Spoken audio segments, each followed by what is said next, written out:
صبح سویرے پنجاب کے مختلف شہروں میں کہیں ہلکی کہیں تیز بارش، لاہور، قصور سمیت دیگر علاقوں میں موسلا دھار بارش، آزاد کشمیر میں بادل برس پڑے۔ محکمہ موسمیات کی آج سے 17 جولائی تک ملک کے بیشتر حصوں میں شدید بارشوں کی پیش گوئی۔ چاروں صوبوں میں ندی نالوں میں طوفانی اور پہاڑوں پر لینڈ سلائڈنگ۔ سندھ کے مختلف شہروں میں طوفانی بارشیں، حیدرآباد، ٹنڈو العیار، ٹنڈو محمد خان، جامشورو، مٹیاری، حالہ میں تیز ہواؤں کے ساتھ بارش نے جل تھل ایک کر دیا۔ 160 ملی میٹر بارش نے حیدرآباد کو ڈبو دیا۔ بارش رکے گھنٹوں گزرنے کے باوجود نشیبی علاقوں سے پانی کی نکاسی نہیں ہو سکی۔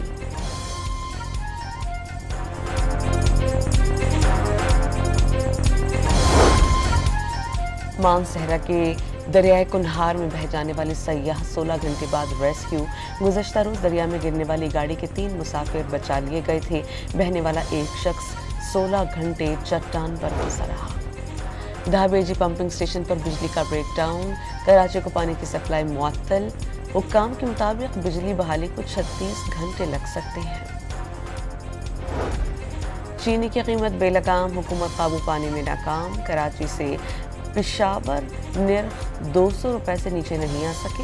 5 لاکھ ٹن چینی درآمد کرنے کی اجازت کے باوجود حکومت نے ایکس مل ریٹ میں اضافہ کر دیا۔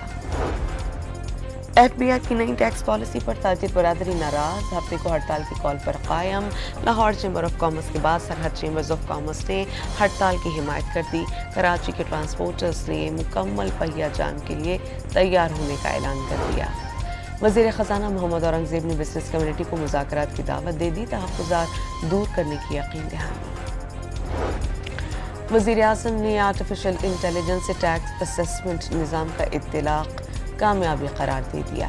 کہا گوشتکاری جمع کرانے کا نظام آسان بنانے سے تنخواہ دار طبقہ سب سے زیادہ مستفید ہوگا۔ فرنٹیئر کانسٹیبلری فیڈرل کانسٹیبلری میں تبدیل، دائرہ کار بڑھا کر پورے ملک تک محیط کر دیا گیا۔ اختیارات میں اضافہ، فورس کا کنٹرول وفاقی حکومت کے پاس ہوگا، آرڈیننس جاری۔ یوکرین جنگ ختم نہ کرنے پر صدر ٹرمپ کا روس کے خلاف سخت موقف۔ جنگ بندی معاہدے کے لیے 50 روز کی ڈیڈ لائن، یوکرین کو اربوں ڈالرز کی میزائل اور ہتھیار فراہم کرنے کا اعلان۔ امریکہ نے یورینیم افزودگی بند کرنے پر اصرار کیا تو جوہری مذاکرات نہیں ہوں گے۔ ایران کا 2 ٹوک پیغام۔